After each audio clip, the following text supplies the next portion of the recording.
I'm Teresa Caraggio, and this is Third Paradigm. Today's episode is in response to Substacker Kathleen Devaney's request for some alternative State of the Union addresses. And so I'm doing State of DisUnion 2030 and putting this in the future as the rise of the commonwealth. And also, welcome to my Garage Mahal during the golden hour. I'll see how much I can get recorded during it. I will be reading this like all State of the Union addresses, but since we're a low-budget government, without the teleprompter. Looking back, no one could say exactly what caused the shift in 2025. Certainly the election had been theater, although many didn't notice until their candidate won, and then went on to implement everything that they thought they'd voted against. There was the great unemployment, with thousands of laid-off applicants for jobs no one got that only fulfilled a posting requirement. Saddest of all, young people continued to die until no one could pretend it was natural. And the same with disasters spreading like wildfire. What popped the soap bubble for good was the central bank digital currency. After the first rollout in Nigeria created so much chaos the president had to step down, they learned to create the chaos first, so CBDC would be the solution. It didn't go the way they planned. Instead of runs on banks, the money evaporated in the banks. Any sense of money solidity was gone. Suddenly, everyone realized it was just an idea for which they were giving their lives away. The debt the banks issued as a mortgage, just a made-up notion in someone's head. And for that notion, you worked 30 years. While money was ephemeral, houses were real.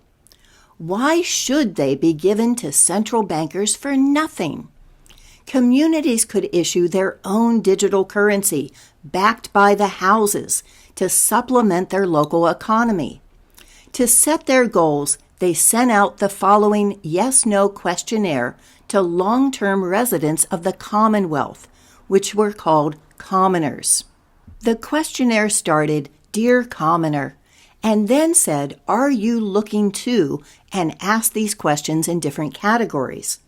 On housing: lower the cost of housing, maintain and upgrade existing houses, create neighborhood hubs for tool libraries, community gardens, cafes, book swaps, make it possible for intergenerational or divorced families to live close by, stabilize or lower property taxes, enable people to live where they work and work where they live. Then on education, do you want to diversify learning options to better fit parent and student interests? Make education debt-free and lifelong. Enable edu-travel and sabbaticals in sibling cities. Have a university that prioritizes your own qualified students. Become a magnet city for an educational specialty. Empower everyone to teach what they know and learn what they want. Then on income, do you want to raise the local income to meet the cost of housing? Increase independent businesses and livelihoods. Open up home restaurants and micro businesses. Generate money for useful work that serves the community. Make enough in fewer hours and have more time for family and friends. Allow parents to raise children and do meaningful work without needing to choose. Then on food and wellcare, do you want to foster locally produced food, increase low-cost options for alternative health, reduce cost and increase alternatives for elder care, lower the cost of high-quality dental work, eliminate the need for insurance, have food security with 1 to 2 days a week on a farm co-op including animal husbandry. And then on savings. Do you want to eliminate and even reverse inflation? Save securely for retirement at a high interest rate. Protect Social Security and lower the qualifying age. Save enough that you'll have an income no matter how long you live. Never worry about fraud, theft, bankruptcies, scams, or market declines. Create funds for home down payments, education, and home improvements. And finally, on community. Do you want to repair and improve local infrastructure? Facilitate emergency preparedness in the neighborhood. Cross-train neighborhood protectors and health advocates. Reduce road congestion while keeping cars available. Determine your own laws in matters that don't concern other communities. Eliminate homelessness and mental health economic migration. Now that we're losing the light, I can bring in the flowers. The first 5 years. A commonwealth consists of a hamlet of 10 to 30,000 people and the 8 contiguous hamlets on its border, totaling less than 300,000 people. Every commonwealth is unique to that hamlet so that no one is on the border. The hamlet decides the rules to distribute the digital credit called a carrot that's backed by local mortgages. It can be spent at the same rate throughout the commonwealth, and the hamlet accepts the carrots of all other hamlets in its commonwealth. The only common rules are that all carrots be distributed equally to all commoners of the hamlet, and no more can be distributed than is coming in as tax or debt or backed by the national currency at whatever exchange rate the hamlet decides. Every person is a commoner of somewhere, as a native or long-term resident, and no one is a commoner of more than one place at a time. No one who is not a commoner can vote on local issues or carrot distribution. When the hamlets had been determined and commoners had voted, each goal was put into the system after the way to accomplish it had been tested in a collaborative modeling game. Metrics were collected at the start, like the percentage of local home ownership, independent livelihoods, and local food production. The amount of extraction by outsiders and corporations was also measured. Many people went to where they were born, including the homeless and students, so they could take part in the shaping of their hometown and benefit from the distributions and priority. It was seen as a time of building the future, a unique period in history. Others stayed put to be future commoners where they had chosen to live. The results. On housing. Commoners who already owned homes refinanced at the 3% fixed rate offered in 2025 by the Commonwealth banks. This lowered their cost of housing and increased their security. Speculative owners who weren't local or who wanted to cash out and move sold quickly before the rate went up and the pool of local buyers went down. Long-term residents were able to transfer their savings into carrots, protecting them from theft, saving at a high rate of interest, and giving them greater purchasing power.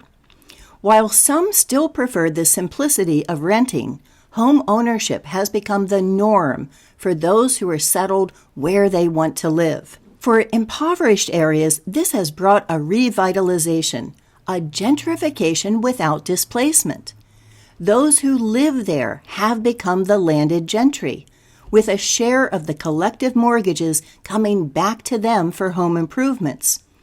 They've encouraged young people to come where they can spread out and raise a family. This has brought new life to neighborhoods, with cafes on practically every corner. On education. This 5 years has been a time of settling into place. The educational model was 4 intensive years, followed by decades of work to pay the debt. The goal was to shift to a lifetime of learning, primarily at home, with sabbaticals of low-cost edu-travel. The results have been mixed. Disappointment from those eager to live away from home with people all their same age, to excitement over the possibilities. These 5 years have not included travel. They have included a monthly dividend for decentralized learning, encouraging non-traditional classes. Standards were agreed between commonwealths that 12 hours of instruction and 12 hours of independent study would equal 1 unit. The university system had required 2,400 hours of instruction for a bachelor's degree, which came to 200 units. A certificate became 10 units, an associate was 100, a master's was 300, and a doctorate 400. But what changed was the content chosen by the student. Over these 5 years, developers of curricula have flourished. Every hamlet seems to have 6 eccentric courses of study that connect to other people around the world. Through online content and contact, networks of like-minded programs have formed. Instead of being siphoned off by college towns and corporate agendas, young energy has fused a connection with old wisdom, which is also learning new tricks. At the start of 2031, we anticipate a lively exchange of students, young and old, who've been preparing for 5 years. Some have learned new languages, or culinary skills, or dance styles. Some have read the same 24 books. Some have written screenplays they'll go to see performed. Some will work on farms or build a boat. This quintile we take back and repurpose the colleges and universities. Viva la différence! On income. The same amount that had been extracted from communities in mortgages now circulates, supporting independent livelihoods. For a hamlet of 20,000 people, the equivalent of $2 million per month, $100 per person, now generates new income for food producers. The same amount bolsters new business in wellcare, in education, and in home improvements. And that was only the starting point in 2025. As carrots, these have no income or sales tax, only Social Security that stays within the hamlet as the people's pension. Therefore, all of this new money that had gone to foreign bankers before continues to recirculate again and again, generating more wealth in local self-reliance. At this point, anyone who chooses can work for themselves or in a community function and make enough to save for a house and raise a family. On food and wellcare, one of the sweetest results of this shift has been the reconnection to nature for children and elders alike. 1 or 2 mornings a week, a shuttle transports members of the same block who want to participate in a free farm share. It takes them just outside of town, where they work under the direction of experts trained in permaculture and animal husbandry. Meanwhile, grandmothers, mothers with infants, and anyone else who chooses stays in the farmhouse to make lunch. After a convivial feast with flowers and friendly conversation, they bring home a share of the harvest to their household and neighbors who aren't able to participate. Federal subsidies still exist in healthcare, but medical insurance is no longer mandated. Hamlets have a surplus of national currency from those who transfer them into carrots to pay their mortgages. Many have voted to fully equip health clinics that doctors and dentists can use if they don't charge more than the set amount. People are responsible for their own health decisions. so there are no lawsuits allowed over medical malpractice or food. It's their own choice who to use and their responsibility to do the research. We also look forward in this next quintile to the first crop of graduates from our new schools in dentistry, homeopathy, Chinese medicine, and other specialties. Our neighborhood health advocates and emergency techs have made it easier for families to care for their elderly at home or in nearby group homes. As we share information on alternative treatments and causes of degeneration, this will only get better. On savings. Along with CBDC, the primary impetus for the U.S. revolution was the default on Social Security.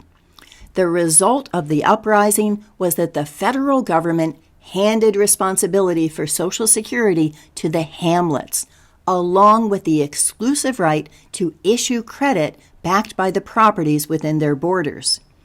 And they issued a federal credit representing the money owed for the Social Security Trust Fund, and that capitalized the Commonwealth banks on an equal per capita basis. No one much cared about those details. They just loved the results. Social Security was put back to 65 as the standard age of retirement, and retirement savings were stable at a 3.5% return. Fixed mortgage rates reached their peak at 5.3%, at which they will always remain.